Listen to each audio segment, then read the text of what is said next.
Bienvenidos a Bnei Noach Academy, mi nombre es Tuvia. Estamos estudiando una frase que está en el quinto libro de la Torá, Parshas Vaishanan. Escucha Israel, Dios nuestro Señor, Dios es uno. Y dijimos que después de esta frase, la costumbre es agregar una frase que no está en la Torá. La frase dice, en hebreo, Baruch Shem Kevod Malchusei Le'olam Vaed. Bendito es el nombre de la gloria de su reinado, por siempre jamás. ¿De dónde sale esta frase? ¿Por qué la ponemos en el medio? Pues hay dos historias que nuestros sabios cuentan que le dan una especie de background, una especie de trasfondo a esta frase que agregamos. Y las dos historias son las siguientes. Punto número 1. Cuando Moshe fue a recibir la Torá en el monte Sinai, Moshe escuchó que los ángeles estaban diciendo esta alabanza.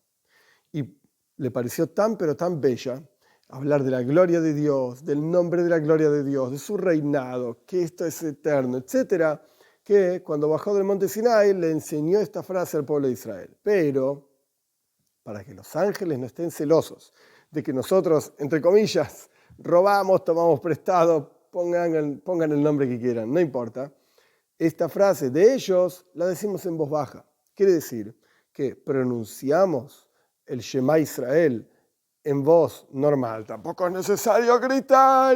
No. La pronunciamos en voz normal. Shema Israel, Hashem Elokeinu, Hashem Echad. Escucha Israel, Dios nuestro Señor, Dios es uno.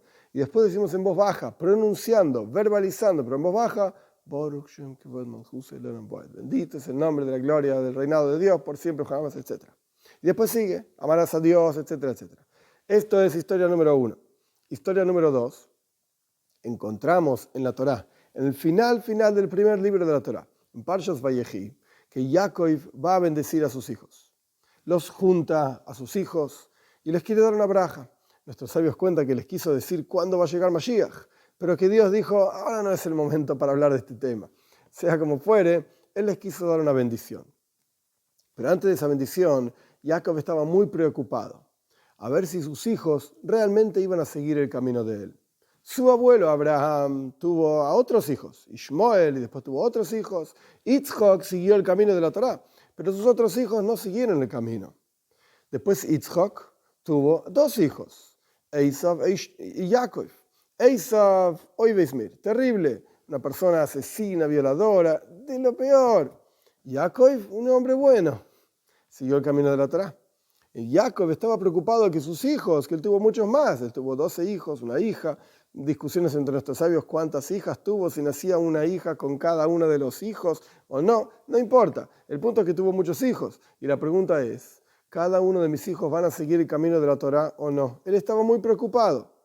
Entonces, compartió esta preocupación con sus hijos. Y sus hijos le respondieron, Shema Israel. Escuchá, papá, se llamaba Israel, Jacob, y además se llamaba Israel. Escuchá, Israel.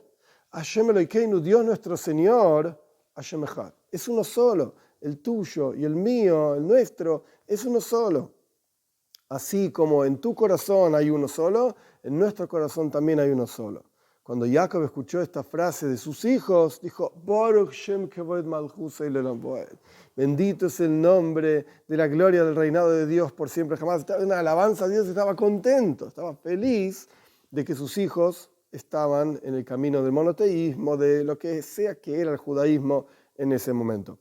Y por eso, en recuerdo de esa historia, esa alabanza que Jacob da, después de saber de que sus hijos iban a seguir el camino adecuado, nosotros tras decir el Shema Israel, pero no porque estamos hablando con una persona que se llama Israel, porque estamos hablándole a Dios y reconociendo que Él es uno, único, etcétera, etcétera, agregamos esta frase en el medio, que no es un versículo que esté en ningún lugar escrito, simplemente surge de estas dos historias. De la historia de Moishe en el monte Sinai, la decimos en voz baja. De la historia de Jacob, efectivamente la decimos como alabanza a Dios.